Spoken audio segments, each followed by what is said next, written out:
निर्मलेंदु सुहाना सफर से प्रणाम। आपने मेरा गुनगुनाना सुन लिया।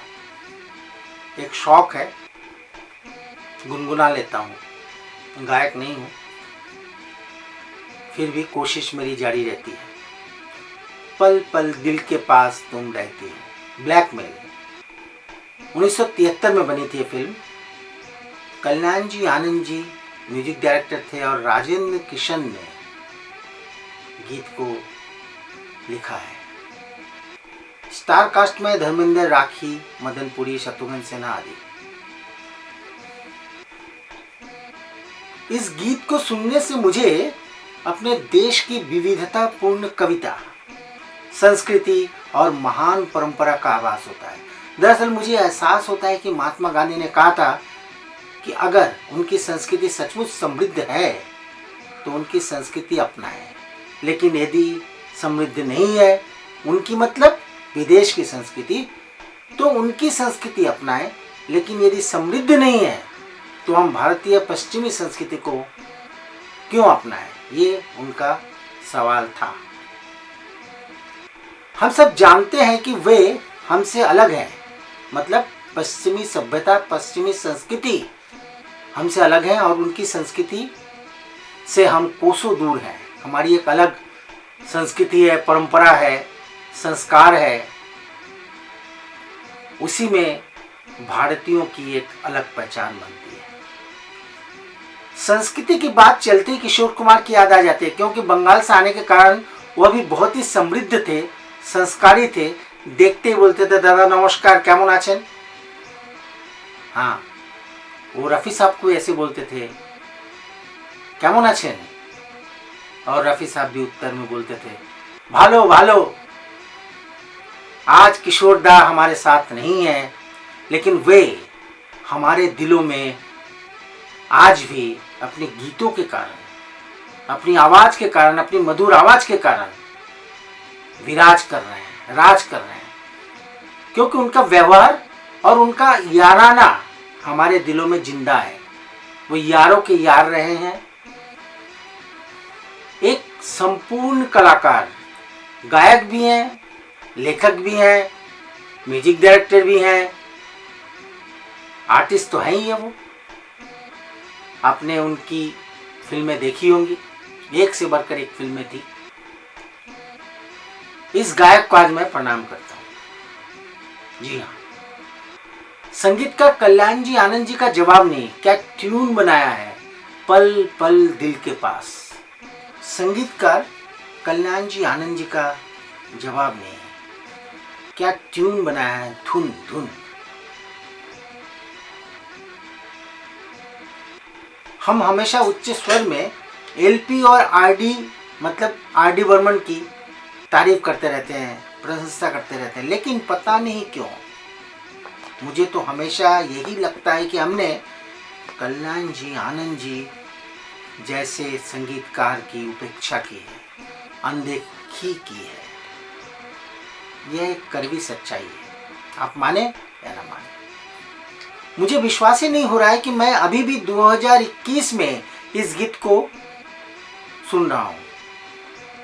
अब बताइए, 73 में बनी थी यह फिल्म, मतलब हिसाब हो गया कि 57 साल बाद आज भी यह गीत जीवित है। बच्चे मंचों पर गाते हैं, गुनगुनाते हैं और लोग सुनते भी हैं। जब ये गीत रेडियो पर या कहीं पर सुनाई देता है तो हम खड़े हो जाते हैं। एक कशिश है इस गीत में।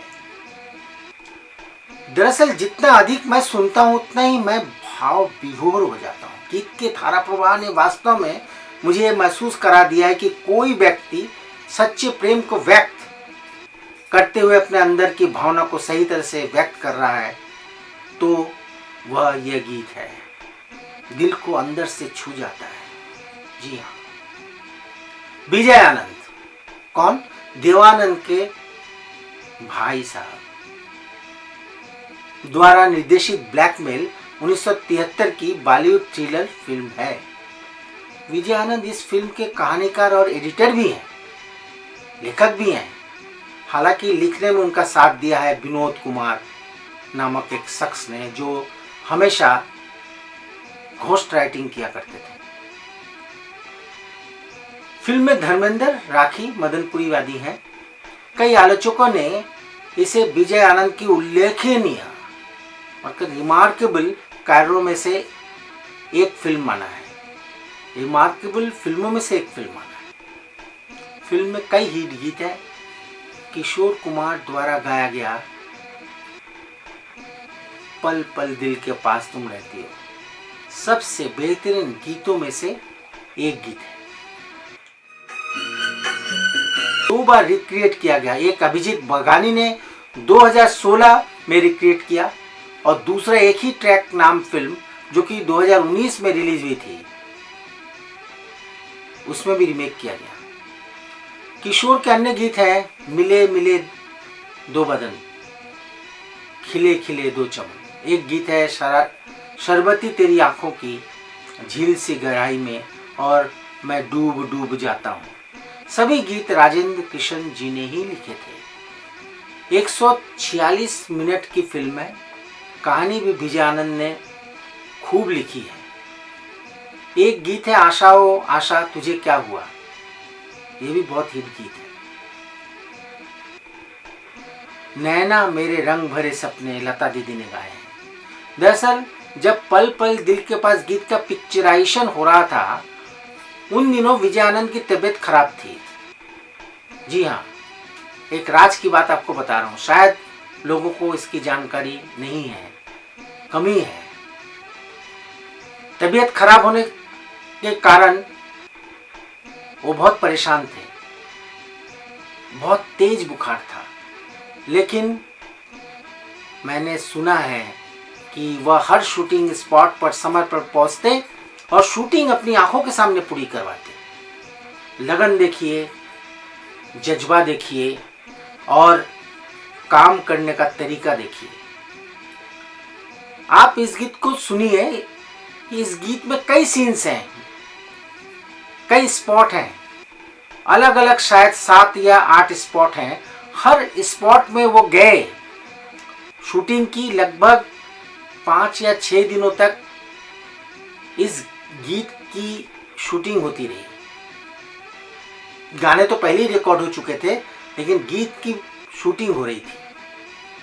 और जब गीत बनकर हमारे सामने आया तो गजब का गीत बन गया।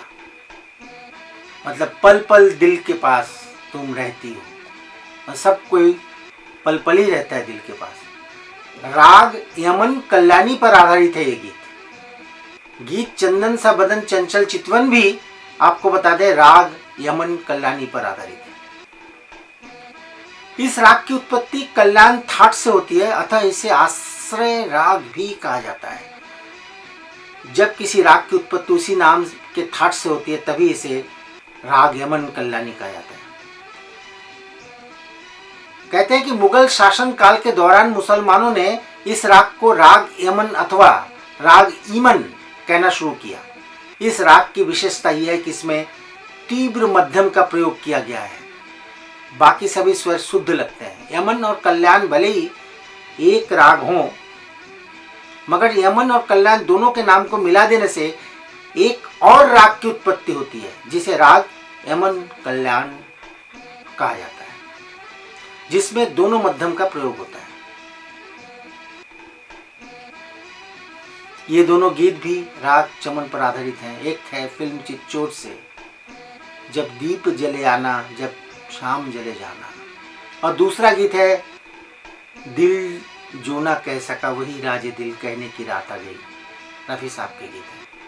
दिल जो न कह सका वही राज दिल कहने की रात आई। दिल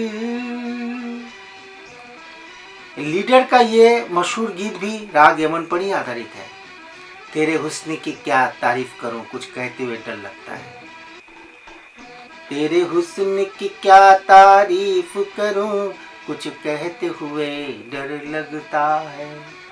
खैर, इसी तरह राग यमन पर आधारित अनंत गीत हैं। जिसका जिक्र करने जाएंगे तो ये एपिसोड और लंबा हो जाएगा। हालांकि ये भी एक सच है कि चाहे इस गीत के कितने भी रीमेक बन गए हों, कई बार हमने इस गीत को कुछ और गायकों से सुना, पर किशोर दा जो गा गए वो अमर है, उनका कोई तोड़ नहीं है। अगर आप हमारी बातों से सहमत हैं तो लाइक जरूर कीजिएगा, और अगर सहमत नहीं हैं तो भी लिखिए, क्योंकि किशोर कुमार किशोर कुमार